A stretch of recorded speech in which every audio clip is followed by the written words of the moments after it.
hapa tuko eneo hili la kituo cha polisi Sumbawanga, kwa maana ofisi ya OCD Sumbawanga, lakini pembeni yangu tunaye binti huyu, jina lake anaitwa Ulia Kauzeni.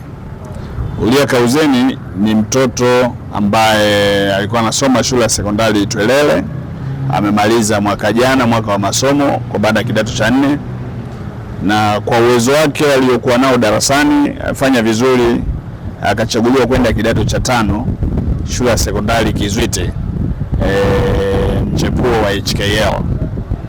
Sasa binti huyu anaishi Malagano. Ukiangalia umbali wa kutoka Malagano mpaka shule ya sekondari Itwelele ni umbali mrefu sana, lakini kwa kipindi cha miaka yote 4 kwenda na kurudi amejitahidi, amefanya vizuri, amepata ufaulu wa daraja la 2 pointi 21.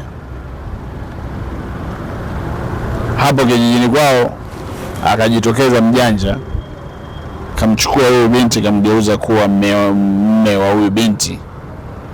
Sasa taarifa baada ya kuwa nimezipata, na kama mnavyoelewa nishaelekeza watoto wote waliochaguliwa kwenda kidato cha 5 hakikisha wanaripoti shuleni, na wazazi wao hakikisha wanapeleka watoto shule. Leo nimeamua kufanya hili zoezi asubuhi hii ya leo. Nimeamka, nimefanya shughuli zangu kidogo, nikasema nitoke sasa niende. Nimemkuta binti kweli kwa mume wake, amepata ufaulu mzuri wa kwenda kidato cha 5. Binti huyu amezaliwa, kwa maelezo niliyopewa pale kijijini, amezaliwa 2008, lakini kazaliwa mwezi wa 12, maana yake atakuwa na miaka 16. Hiyo miaka 17 hajaifikisha.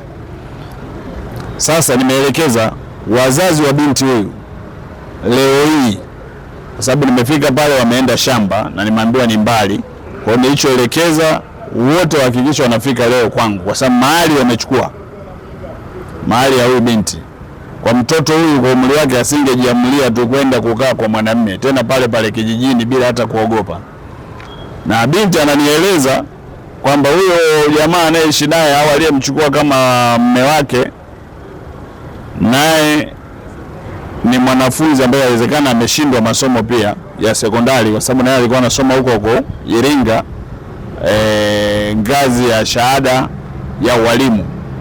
Sasa ujinga wa namna hii hatuko tayari kuridhia. Kwa hiyo nimeelekeza, nimemwachia viongozi wa kijiji pale kuhakikisha huyo kijana naye ninampata leo hii pamoja na wazazi wake. Lakini currently nikikubaini wewe umeoa mwanafunzi, wewe ama zako ama zangu, yani nikikubaini wewe mzazi uliochukua mahali, mzazi ulioruhusu mwanao kuoa mwanafunzi, na wewe mwenyewe uliooa mwanafunzi, wote mimi nitadili na ninyi. Kwa ufupi ni kwamba nilipangiwa mwaka wa wanafunzi 187 kidato cha 5.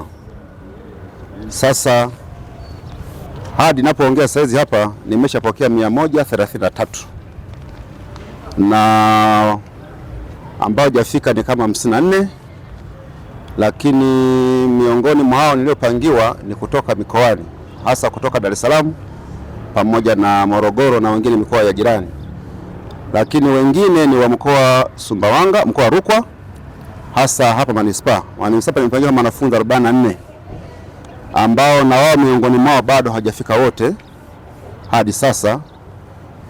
Ukiangalia wa mikoani reporting yao ni nzuri sana kuliko wanaotoka hapa Sumbawanga, lakini kwa sababu reporting time bado inaendelea, bado kuwapokea. Lakini shukuru kwa vyombo vya habari kuendelea kufuatilia, kwa maana kwamba hasa walioko hapa nashindwa kujua nini kinawakwamisha sifike shuleni. Asanteni sana.